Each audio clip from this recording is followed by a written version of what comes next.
आकाशवाणी जम्मू है। संजा खबरें च तुंदा स्वागत। पहले खास खबरें कन्नै मैं अभिलाषा शर्मा। पुंछ जिले च पुलसै आतंकवाद रोधी अपने अभियान तैह्त अज्ज केई थाहरें छापेमारी कीती।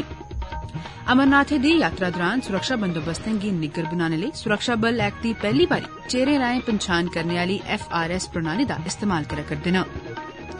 सूचना ते प्रसारण सचिव होरें जम्मू कश्मीर दी सांस्कृतिक बनसबनता गी उजागर करने लेई बक्ख बक्ख प्रांतें पर आधारित कार्यक्रम तैयार करने पर जोर दित्ता ऐ। ते ट्रांसपोर्ट मंत्री सतीश शर्मा होरें आखेआ जे सरकार दा मकसद केंद्र शासित प्रदेश गी रमानदारी, सद्भाव ते खुशहाली दी बत्तै पर तेजिया कन्नै अगड़े लेई जाना ऐ। हुन खबरें दी तफसील कन्नै जगमोहन शर्मा। शुक्रिया अभिलाषा। जम्मू कश्मीर पुलसै अज्ज सरहदी जिले पुंछ च अपनी आतंकवाद रोधी मुहिम तैह्त केई थाहरें छापेमारी कीती ऐ। एह छापेमारी साबजियां सैक्टर दे गागरियां ते कन्नै लगदे होर केई इलाकें च कुल 8 थाहरें पर कीती गेई। अधिकारिक जानकारी मुजब पुलसै आतंकी ढांचे गी खत्म करने ते पाकिस्तान आधारित आतंकी संगठनें दिएं साजिशें गी नाकाम करने लेई बड्डे पैमाने उप्पर कारवाईयां शुरू कीती दियां न, तां जे समाज विरोधी ताकतें, आतंकवादिएं ते आतंकी संगठनें कोला बाहर रेहियै कम्म करने आले ओवरग्राउंड वर्करें ते उंदे समर्थकें दी नकेल कस्सी जाई सकै। आमतौरा पर इब्बी दिक्खने च औंदा ऐ जे आतंकी संगठन बेरोजगार नौजवानें गी गुमराह करियै उंदा इस्तेमाल भन्न त्रोड़ आली गतिविधिएं लेई बी करदे न। इस्सै म्हीने दे शुरू च इस्सै चाल्ली दी ओवरग्राउंड वर्करें दी धर पकड़ लेई कोई 5 दर्जन थाहरें पर छापे मारे गे हे। 3 जुलाई गी शुरू होआ दी श्री अमरनाथें दी यात्रा गी पूरी चाल्ली सुरक्षित ते व्यवस्था आले ढंगै सिर तोड़ चाढ़ना यकीनी बनाने लेई सुरक्षा बलें ऐतकी पैहली बारी चेहरे दी पन्छान करने आली तकनीक दा इस्तेमाल करने दा फैसला कीता ऐ। एह्दा मकसद कुसै आतंकी हमले दे खतरे खलाफ सुरक्षा व्यवस्था गी होर निग्गर करना ऐ। एह् प्रणाली कुसै संदिग्ध जां ब्लैक लिस्ट कीते गेदे आदमी दी पन्छान करने लेई इस्तेमाल कीती जंदी ऐ। इस प्रणाली दी खास गल्ल एह् ऐ कि जेकर कोई ब्लैक लिस्टेड आदमी कैमरे दी निगाह च औंदा ऐ तां सुरक्षा बलें गी उस्सैले सतर्क करी दित्ता जंदा ऐ। एह् नमीं व्यवस्था पैहले सोयां चला'रदी CCTV कैमरे दी सुरक्षा ते RFID कार्ड आली सुरक्षा दे इलावा ऐ, जेहड़ी संदिग्ध लोकें दे कैमरे दे फ्रेम च औंदे गै झट्ट उंदी पन्छान करी लैग। इस तकनीक गी फेशियल रिकग्निशन सिस्टम आखेआ जंदा ऐ। धरती आभा जनजातीय ग्राम उत्कर्ष अभियान दे किस्से दे तौरा पर उधमपुर जिला प्रशासन ने डिप्टी कमिशनर सलोनी राय हुंदी अगुवाई च जिला सतह दा इक जागरूकता शिविर आयोजित कीता ऐ। रिवायत हाल च आयोजित इस कैंप दा उद्घाटन सलोनी राय होरें कीता, जेदा मकसद सरकार आसेआ चलाई जा'रदी योजनाएं दी पुज्ज जनजातीय समुदाय दे खीरले माह्नू तोड़ी पुजाना यकीनी बनाना ऐ, तां जे सेहत, शिक्षा, माली समावेशन, समाजी सुरक्षा ते आमदन दे साधनें दा ओह् पूरा लाह् ठोआई सकन। इस्सै दिशा च शिविर च आधार, राशन कार्ड, आयुष्मान भारत सेहत कार्ड ते पेंशन लेई योग्य लाभार्थिएं दा पंजीकरण जनेही सहूलतें दा मौका बी उपलब्ध करोआया गेआ। एह्दे अलावा PM किसान, मुद्रा लोन, MG नरेगा जनेही योजनाएं बारै व्यापक जानकारी भी उपलब्ध करोआई गेई। इस मौके पर बोलदे होई DC उधमपुर सलोनी राय होरें आखेआ, धरती आभा स्कीम के तहत भारत सरकार ने जितने भी देश भर में ST विलेजेस नोटिफाई हुए हैं उसमें ये अभियान चलाया है, जिसमें कि 25 स्कीम्स आइडेंटिफाई करी गई हैं, जिसको इस अभियान के तहत 100% सैचुरेशन कराना है। तो इस स्कीम के तहत हमने पिछले 15 दिनों में हर एक गांव का सेंसस कराया, जिसमें आज की डेट में उस स्कीम की सैचुरेशन का क्या करंट स्टेटस है, और इस महीने के अभियान के तहत उन सभी 25 स्कीमों की सैचुरेशन इन गांवों में कराई जाएगी, ताकि जो हमारी ST पॉपुलेशन है उनको सभी स्कीमों का पूरी तरह से फायदा उठाया जाए। डुग्गर दा रिवायती धमदेहें दा ध्यार अज्ज समूलचे जम्मू प्रांतै च पारंपरिक श्रद्धा भाव कन्नै मनाया जा'रदा ऐ। हाड़ म्हीने दी पैहली तरीक गी औने आले इस ध्यार दे मौके पर लोक अपने पितरें दे नां दान पुन्न करदे न। विशेष विधि विधान राएं घड़े, पानी, मौसमी फल, पक्खियां ते गर्मी च बरतोने आला होर दुआ सम्यान उंदे नमित्त संकल्प करियै मनसदे न। इस मौके अज्ज शैहरें नगरें, बजारें, मंदरें ते होरनें थाहरें ठंडे पानी ते शरबत दियां छबीलां ते लंगर बी लग्गे दे हे, जिंदे च लोकें मते जोश ते श्रद्धा कन्नै हिस्सा लैता। आज हमारा हिंदुओं का जो धर्म है ये हम इसमें पानी लगाते हैं, शिविरें लगाते हैं, भंडारे करते हैं, अपने बच्चों के लिए शीर बांट लेते हैं। पितरों के लिए हम जो श्रद्धा हो हम उनके लिए दान पुण्य करते हैं, जो भी नया फल होता है वो देते हैं, जल देते हैं उनको, कि घर में सुख शांति बनी रहे। उनका आशीर्वाद हमारे बच्चों के ऊपर, हमारे ऊपर, सबके ऊपर बना रहे। आकाशवाणी जम्मू दा क्षेत्रीय समाचार एकांश अंतर्राष्ट्रीय योग दिवस दे सिलसिले च 20 मिनटें दा इक खास कार्यक्रम पेश करा करदा है, जेदा प्रसारण 18 जून गी बडलै 7:10 पर कीता जाग। कार्यक्रम च साड़ियां परौनियां होंगन मन्नी परमन्नी दियां योगाचार्य डॉ सुजाता सत्थू। सुजाता होर साढ़े जीवन च योग दे महत्व बारे अपने विचार सांझे करङन। चर्चा दी मेजबानी साढ़े न्यूज एंकर श्रुति खजूरिया ते कुणाल श्रीवत्स करङन। एह कार्यक्रम तुस मीडियम वेव 303 मीटर यानी 990 किलो हर्ट्ज ते FM 100.3 मेगा हर्ट्ज उपर सुनी सकते हो। एह खबरां साडी वेबसाइट newsonair.gov.in पर उपलब्ध न।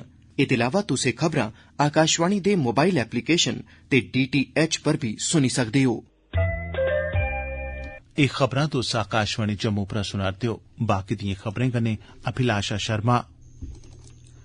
सूचना ते प्रसारण मंत्रालय दे सचिव संजय जाजू होरें जम्मू कश्मीर दे सांस्कृतिक लोकाचार गी बढ़ावा देने दे मकसद कन्नै खित्ते साहबै ते मकामी कार्यक्रमें दे निर्माण पर जोर दित्ता है। श्रीनगर च आकाशवाणी ते दूरदर्शन दे कार्यक्रम ते समाचार एकांश दे कम्में काजें दा जायजा लैंदे होई जाजू होरें कश्मीर खित्ते च सब्बै मीडिया इकाइएं गी समाचार ते कार्यक्रमें गी मकामी भाषाएं च बनाने लेई प्रोत्साहित कीता तां जे मकामी पुज्ज गी बधाया जाई सकै ते दर्शकें ते श्रोताएं कन्नै राबता होर बेहतर कीता जाई सकै। सचिव होरें आखेआ जे जम्मू कश्मीर जनेह खित्ते च लोक प्रसारण छड़ा जानकारी देने लेई गै नेईं सगुआं लोकें गी प्रेरित करने आला होना लोड़चदा है। ट्रांसपोर्ट मंत्री सतीश शर्मा होरें अज्ज आखेआ जे सरकार दा मकसद जम्मू कश्मीर गी रमानदार सद्भाव भाईचारे ते खुशहाली दी बत्तै पर तेजिया कन्नै अगड़े लेई जाना है। अज्ज श्रीनगर च इक साइकिल रैली गी झंडी दस्सिया रवाना करदे मौके उनें आखेआ जे देसै दी तरक्की रमानदारी ते खुशहाली च हर इक नागरिक दा योगदान हुंदा है ते असें सब्भनें गी किट्ठे रलियै इकमिक होइयै समाज गी अगड़े लेई जाना है।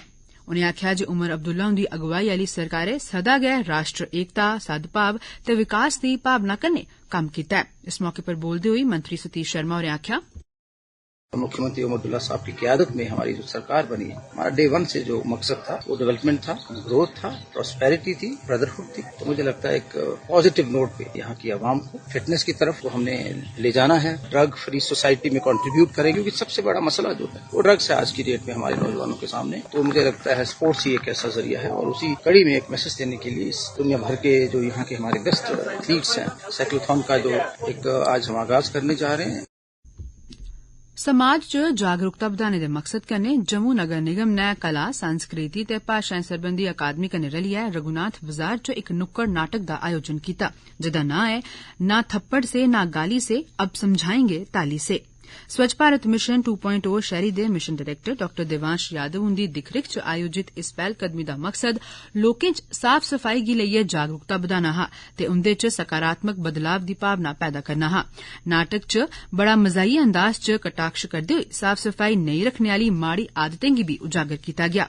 इस मौके पर एक कलाकार ने आखेआ कि किस तरह हम लोगों को समझा पाएं कि अपने घर का जो कूड़ा है वो आत्म ही दे। पहले मैं ये बोलूंगा और हो सके तो जो कूड़ा है वो गीला और सूखा अलग अलग दे। जब भी बाजार में जाते हैं कोई चीज खाते हैं, जैसे हमारे छोटे बच्चे हमारे नौजवान जो हैं वो हर चीज डस्टबिन फेंकते हैं, आप भी डस्टबिन का इस्तेमाल करिए और लिटरिंग बिल्कुल न करिए। अगर हम पॉलीथीन का इस्तेमाल बंद कर देंगे तो हमारे नालियां चौक जो हो रही है, जो नाले चौक हो रहे हैं वो भी तो खत्म होंगे। लेकिन जो भीषण गर्मी जो है, जो टेम्परेचर हमारा बढ़ते जा रहा है, वो चैलेंज जो है सॉइल पोल्यूशन, एयर पोल्यूशन सब कुछ जो वो भी होना बंद होगा। स्कॉस्ट जम्मू दे बैनर हेठ कृषि विज्ञान केन्द्र सांबा ने कामयाबी कन्नै विकसित कृषि संकल्प अभियान गी अंजाम दित्ता जेड़ा केन्द्रीय राई बाई मंत्रालय आसेआ रंभेआ गेआ हा। स्कॉस्ट जम्मू दे vice chancellor professor BN Tripathi हुंदी दिक्खरिख च इस अभियान तैह्त केई कार्यक्रमें दा आयोजन कीता गेआ जेदी सिद्दे तौरा पर अगुवाई जिला नोडल अधिकारी संजय खजूरिया ते ज्वाइंट नोडल अधिकारी राकेश खजूरिया होरें कीती। सांबा जिले च विकसित कृषि संकल्प अभियान दे समापन दे मौके पर बोलदे होई प्रोफेसर संजय खजूरिया होरें आखेआ मैं professor Sanjay Khajuria, district nodal officer, विकसित कृषि संकल्प अभियान। ये जो हमारा 15 दिन का कार्यक्रम था विकसित कृषि संकल्प अभियान का, वो आज समाप्त हो गया। और मैं ये कहना चाहता हूँ कि हमने इस अभियान में 9 ब्लॉकों के 135 गांव कवर किए हैं और रिकॉर्ड नंबर है जो हमारे फार्मिंग कम्युनिटी का, जिन तक हम पहुंच पाए हैं, उनकी प्रॉब्लम को एड्रेस कर पाए हैं या उनकी प्रॉब्लम को हमने जो है ऑन रिकॉर्ड नोट किया है। और मुझे उम्मीद है कि करीब 2025 में बम्पर पैदावार होगी अगर मॉनसून अच्छा रहेगा। उधमपुर दे नौजवान ते स्वयं रोजगार ते उद्यमिता गी बढ़ावा देने लेई जिला रोजगार ते परामर्श केन्द्र ने जिला प्रशासन दे सहयोग कन्नै कल मिशन युवा तैह्त इक रोजा उद्यमिता ते जागरूकता मेले दा सरिस्ता कीता। इस आयोजन दा मकसद मकामी नौजवानें गी सरकारी ते प्राइवेट नौकरियें पिच्छे खज्जल होइयै अपना टाइम जाया करने दे बजाय आपूं अपनी मर्जी ते दिलचस्पी दा कोई कम्म शुरू करने लेई प्रेरित करना हा। ते अखीरै च खास खास खबरां इक बारी परतियै। पुंछ जिले च पुलसै आतंकवाद रोधी अपने अभियान तैह्त केई थाहरें अज्ज छापेमारी कीती ऐ। अमरनाथें दी यात्रा दौरान सुरक्षा बंदोबस्तें गी निग्गर बनाने लेई सुरक्षा बल एक्ट गी पैह्ली बारी चेहरे राएं पंछान करने आली FRS प्रणाली दा इस्तेमाल करा करदे न।